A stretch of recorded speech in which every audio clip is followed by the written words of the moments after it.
Hello students, welcome Sunrise Online Classes. Now dear students, हम forms of business organisation पढ़ रहे थे, जिसके अंदर फर्स्ट फॉर्म हमने पढ़ा था सोल प्रोप्राइटर। ओके, जिसके अंदर एक ही व्यक्ति के द्वारा जो बिजनेस चलाया जाता है उसके बारे में हमने डिटेल पढ़ी थी। हमें इन सब के अंदर क्या पढ़ना है वो भी चीज़ हम डिस्कस कर चुके थे। जैसे सोल के हमने 3 टॉपिक पढ़े थे।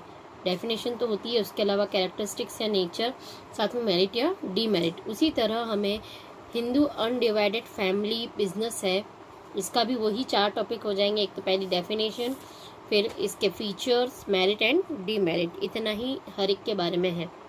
तो ये ज़्यादा बड़ा टॉपिक नहीं है, छोटा ही टॉपिक है। तो सबसे पहले एक जनरल डिस्कस कर लेते हैं कि हिंदू अनडिवाइडेड फैमिली, जिसकी शॉर्ट फॉर्म होती है आपकी HUF, जिसको हम HUF भी कहते हैं। तो पहले हम देख लें ये होता क्या है। जो आपका HUF है वो ये होता है कि इसके अंदर पर्टिकुलर आपकी एक फैमिली के मेंबर मिलकर ही कोई बिजनेस करते हैं, बाहर का कोई और मेंबर नहीं होता है, ओनली फैमिली के मेंबर। जैसे कि आपने स्मॉल बिजनेसेस सुने होंगे, ठीक है ना, जिसके अंदर बहुत सारे ऐसे बिजनेस होते हैं जिसके अंदर केवल घर के लोग मिलकर ही उस बिजनेस को रन करते हैं। ओके, तो वो कहलाते हैं हमारे HUF। अब हमें इसके अंदर लिखना क्या है, ये तो एक नॉर्मल सी बात हो गई कि घर के लोग मिलकर जो बिज़नेस करते हैं उसको HUF कहते हैं, ठीक है। पर होता यही है कि हम जब इसको लिखने बैठते हैं तो हमें समझ में नहीं आता है कि हमें लिखना क्या है। तो यहाँ मैंने कुछ बुलेट्स के फॉर्म में आपको हाईलाइटेड कर रखा है।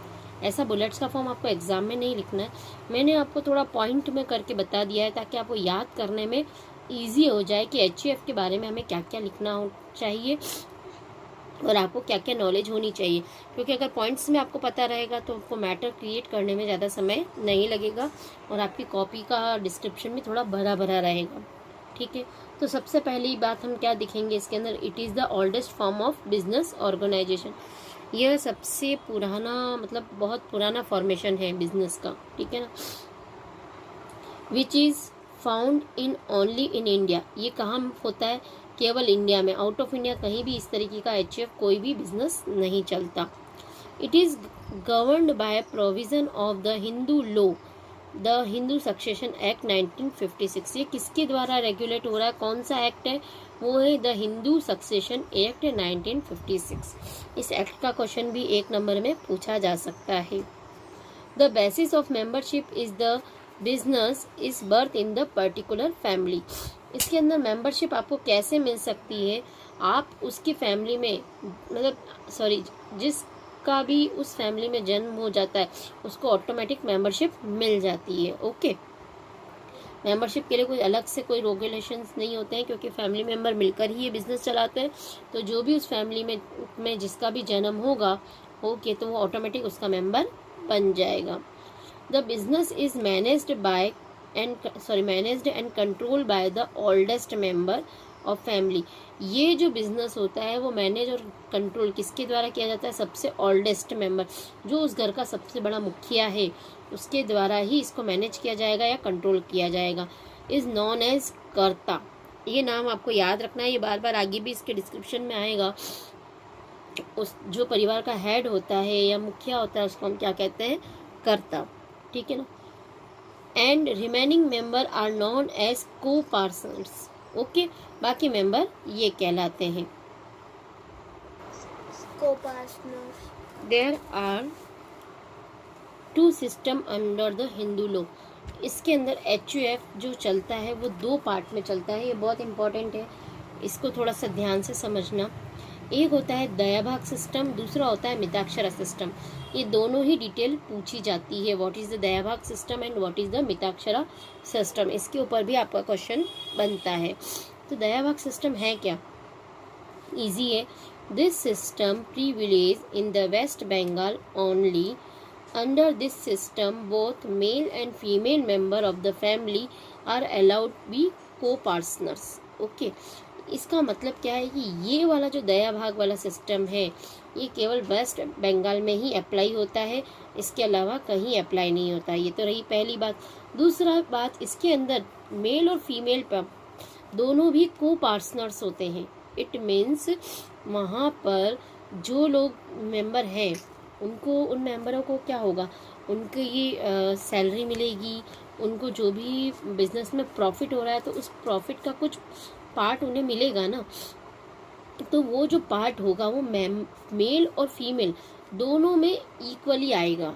इट मीन्स किसी एचएफ फैमिली में मेल और फीमेल मिलाकर 10 मेंबर है, 5 मेल है 5 फीमेल है, या 5 मेल है तो 4 फीमेल है, तो 9 ही जनों में वो डिस्ट्रीब्यूट होगा। ठीक है। जबकि मिताक्षरा में क्या होता है, केवल मेल को ही को पार्टनर्स माना जाता है, फीमेल को कोई प्रायोरिटी नहीं दी जाती। जबकि दया भाग में क्या होता है, मेल और फीमेल दोनों को काउंट किया जाता है। और ये कहाँ है, वेस्ट बंगाल में। तो 2 ही बातें याद रखनी है इसके अंदर कि दया भाग सिस्टम कहाँ अप्लाई होता है, वेस्ट बंगाल में, और इसके अंदर मेल और फीमेल दोनों को कंट्रीब्यूट किया जाता है। अब बच्चा आपका मिताक्षरा, लिखना क्या है वही बात देखनी है। This system privilege all over India except West Bengal. ठीक है ना, ये ऑल ओवर इंडिया में लागू होता है केवल वेस्ट बंगाल को छोड़कर।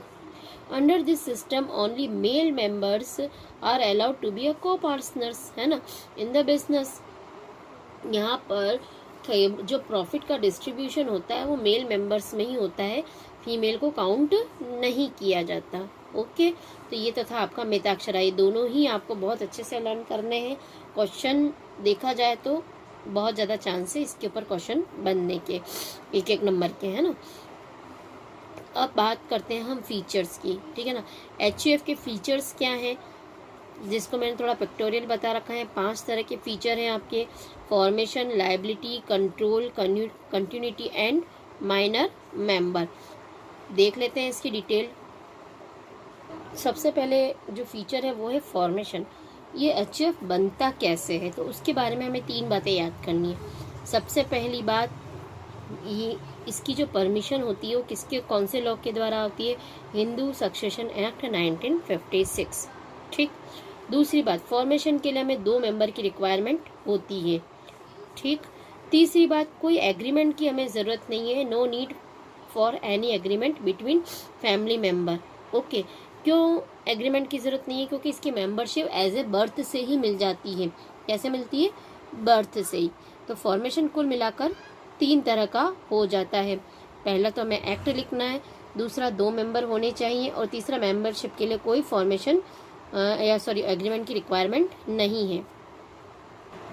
फिर बात करते हैं हम लायबिलिटी। ओके, तो the liability of all member except karta. ठीक है ना, मतलब कर्ता को छोड़ के इज लिमिटेड, मतलब जो भी को पार्टनर्स हैं उनकी लायबिलिटी कैसी होती है, लिमिटेड होती है। बट कर्ता has unlimited liability, that is his self acquired property can also be attached for paying the debts of the business. ठीक है ना, यहाँ पर क्या होगा कि कर्ता की जो लायबिलिटी होती है वो अनलिमिटेड होती है। अगर बिजनेस के जितने भी डेब्ट है तो उसमें उसकी पर्सनल प्रॉपर्टी भी बिक सकती है, बट को पार्टनर्स की कोई पर्सनल प्रॉपर्टी नहीं बिकेगी। उनका जिस हिसाब से रेशो है उतना ही, मतलब जो प्रॉफिट का परसेंट है उतना ही लिमिटेड रहता है, उससे ज़्यादा उनको इंक्लूड होने की ज़रूरत नहीं होती। ओके, नाउ नेक्स्ट है आपका कंट्रोल। कंट्रोल में भी 3 बातें देखनी है हमें। The control of the family business lies with the कर्ता।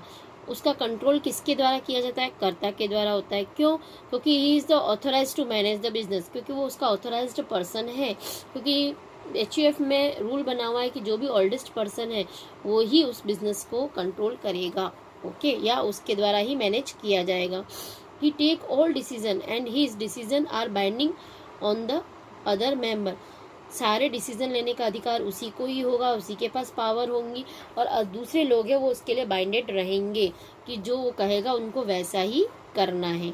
ओके, नाउ फॉर कंटिन्यूटी, इसके बारे में भी 2 बातें हमें ध्यान में रखनी है कि एचएफ की जो कंटिन्यूटी होती है वो कंटिन्यू रहती है। कैसे, जैसे कि जो सोल बिजनेस है उसमें क्या होगा, अगर स्मॉल बिजनेस में एक ही व्यक्ति के द्वारा बिजनेस चला जाता है, अगर उसका ऑनर ऑफ हो जाता है तो स्मॉल बिजनेस क्या हो जाएगा, बंद हो जाएगा। जबकि एचयूएफ में ऐसा नहीं होता। एचयूएफ में क्या होगा कि जैसे ही अगर कर्ता की मृत्यु हो जाती है, उसकी डेथ हो जाती है, तो उसके बाद उस फैमिली मेंबर का जो बड़ा मेंबर होगा वो कर्ता बन जाएगा और वापस बिजनेस कंटिन्यू चलेगा। तो इट मीन्स इसका फीचर क्या बनता है कि इस बिजनेस की कंटिन्यूटी कंटिन्यू रहती है, और तब तक रहती है कि जब अगर फैमिली के सभी मेंबर अब उनकी म्यूचुअल कंसल्ट हो जाए कि नहीं अब इसको टर्मिनेट करना है, तो ही बंद होगा, नहीं तो ये कंटिन्यू चलता रहेगा। In case of death of karta, the next eldest male person in the family become the karta. यही बात अभी डिस्कस करी थी। लिविंग द बिजनेस स्टेबल, ताकि बिजनेस स्टेबल रहता है। However business can be terminate, business terminate कब हो सकता है, with the mutual consent of the members, जब सभी मेंबर की उस चीज़ के लिए हामी हो कि सब मेंबर चाहते हैं कि हाँ अब इस बिजनेस को क्लोज कर दिया जाए, तो कोई बंद किया जा सकता है। ओके, नाउ लास्ट हमारा पॉइंट है,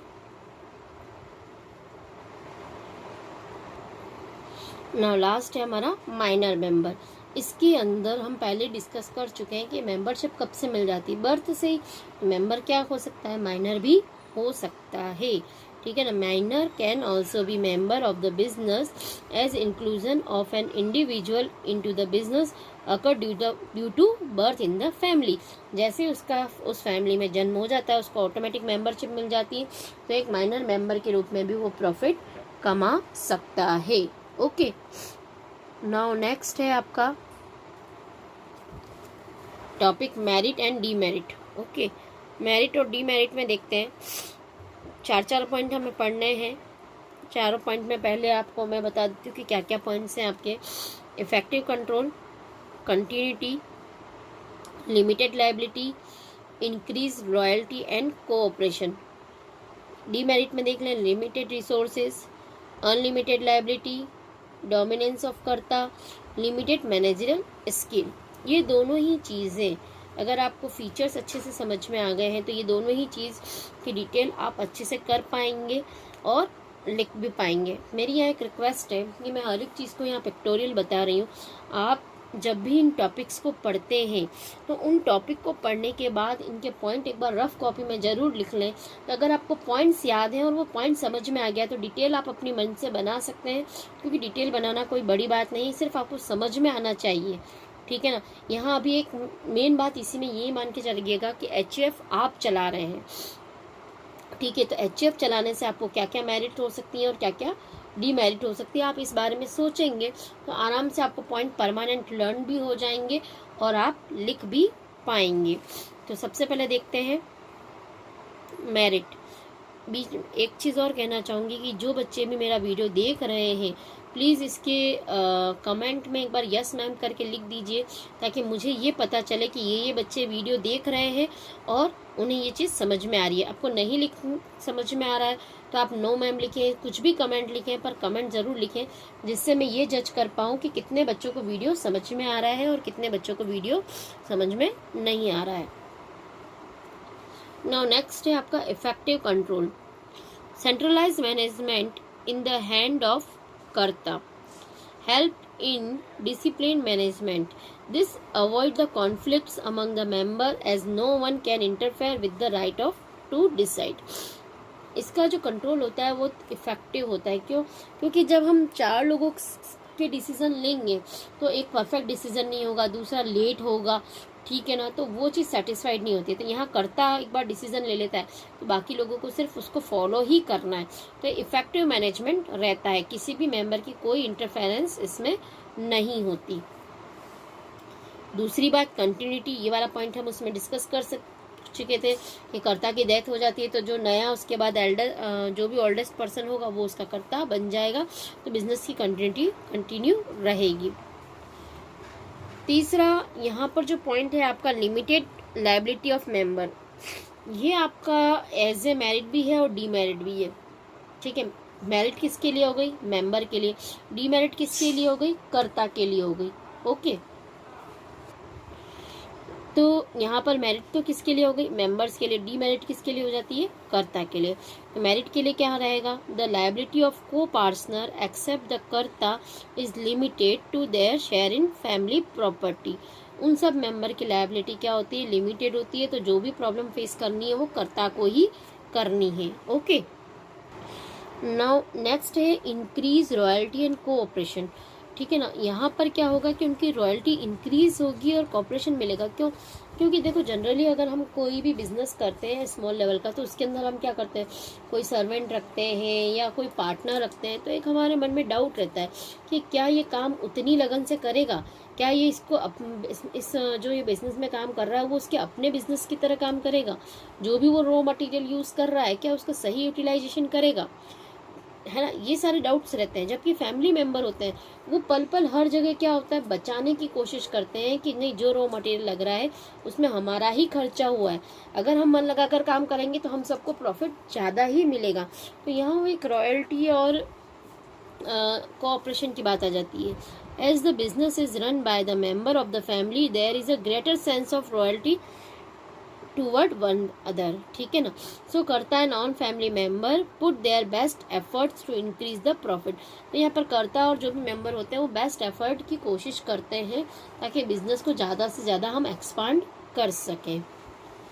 अब आती है बात लिमिटेशंस की। फर्स्ट आती है लिमिटेड रिसोर्सेज। यहाँ पर क्या होता है कि सबसे बड़ी प्रॉब्लम ये आती है एचयूएफ के पास कि उनके पास कोई इतनी विशेष प्रॉपर्टी नहीं होती है ना। कि ऐसा नहीं है कि कोई अलग से इनके पास प्रॉपर्टी, जो उनकी फैमिली के पास प्रॉपर्टी है उसी से ही बिजनेस स्टार्ट करना होता है। तो लिमिटेड कैपिटल होने के कारण वो अपने बिजनेस को बहुत ज़्यादा एक्सपांड नहीं कर पाते।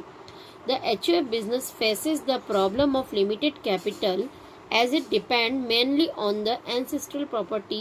This limit the scope of for expansion of business. Okay. फिर है आपका अनलिमिटेड लाइबिलिटी ऑफ कर्ता। ये मैंने अभी वहीं डिस्कस किया था कि लिमिटेड लाइबिलिटी मेंबर के लिए तो क्या करेगी, मेरिट का काम करेगी, और यहाँ अनलिमिटेड लाइबिलिटी करता है तो वो डीमेरिट का काम करेगी। क्यों करेगी, क्योंकि his personal property can be used repay business डेप्ट। उसकी पर्सनल प्रॉपर्टी भी बिजनेस के डेप्ट को चुकाने में चली जाती है। थर्ड पॉइंट है आपका डोमिनेंस ऑफ कर्ता। यहाँ पर क्या है, पहले हम उसको डिस्कस कर लेते हैं कि देखो जहाँ हमारा सोल प्रोप्राइटर था तो उसके अंदर उसका अकेले का डिस्कशन होता था, डिसीजन होता था, उसने जो करा उसके बिजनेस के लिए सही है। बट यहाँ जो ओल्डेस्ट पर्सन जो आपका डिसीजन ले रहा है ना, मतलब कर्ता जो डिसीजन ले रहा है, ज़रूरी नहीं है कि वो हर एक मेंबर को एक्सेप्ट हो, क्योंकि है तो फैमिली मेंबर। अगर वो एक्सेप्ट नहीं करते हैं तो एक वो डोमिनेंस, मतभेद की भावना रहती है। ठीक है, वो अब काम को बिना मन से करेंगे या बार बार हर छोटी छोटी बात पे क्या होने लग जाएंगे, डिस्प्यूट होने लग जाते हैं। काम को मन लगा कर नहीं करते हैं, उनके डिसीजन को फॉलो नहीं करते हैं, क्योंकि है तो फैमिली मेंबर, तो वो बॉस वाली फीलिंग नहीं आती है। तो उससे बिजनेस आपका उतना अच्छे से रन नहीं कर पाता। The sole control and management the business is the hand of the कर्ता. At the time such monopoly control is not acceptable to other member. Other member उस चीज़ को accept ही नहीं करते हैं. It may cause conflict among them and may even lead to break down the family unit. और उससे उनकी family क्या होने लग जाती है, टुकड़ों में बंटना शुरू हो जाती है। लास्ट है लिमिटेड मैनेजरल स्किल। यहाँ पर जो कर्ता होता है वो सारे डिसीजन लेता है, पर ज़रूरी नहीं है कि उसके अंदर सारी मैनेजरल स्किल हो। ठीक है ना, उसको हो सकता है माल बनाने का नॉलेज हो, बट उसे डील कैसे करना है, मार्केट तक कैसे पहुँचाना है, इन सारी की नॉलेज उसमें ज़रूरी नहीं है कि हो। ओके, हो सकता है कोई एक स्किल अच्छी तो दूसरी स्किल हो, ये कोई ज़रूरी नहीं है। तो उसकी वजह से भी एचयूएफ इतना सक्सेस नहीं हो पाता है। Okay, as Karta has to perform all the function of business. He may not be an expert in all activity of business. His skills is limited. Okay, इतना ही इसमें लिखना है। I hope आपको समझ में आ गया होगा। फिर भी अगर कोई प्रॉब्लम है तो आप मुझसे डिस्कस कर सकते हैं। 2 फॉर्म्स आपने कंप्लीट करनी है, दोनों ही फॉर्म्स इम्पॉर्टेंट थी। किसी भी टॉपिक के बारे में क्वेश्चन बन सकता है। इसमें 3 तरह के क्वेश्चंस बन सकते हैं। Right the feature of HUF, right the merit of HUF, right the demerit of HUF, और एक नंबर के पूछे जा सकते हैं कि एचयूएफ का फॉर्मेशन के पार्ट्स क्या क्या हैं, मिताक्षरा और दया भाग, तो दोनों ही डिटेल आपको पता होनी चाहिए। या एक और क्वेश्चन बनता है इसके अंदर, what is the difference between Mitakshara and Dayabhaga system. Okay, I hope आपको समझ में आ गया होगा। ये सारे नोट्स आपको कॉपी में उतारने हैं और मुझे उसको आपकी कॉपी ऑनलाइन सबमिट करनी है काम कंप्लीट करने के बाद। Okay, thank you very much.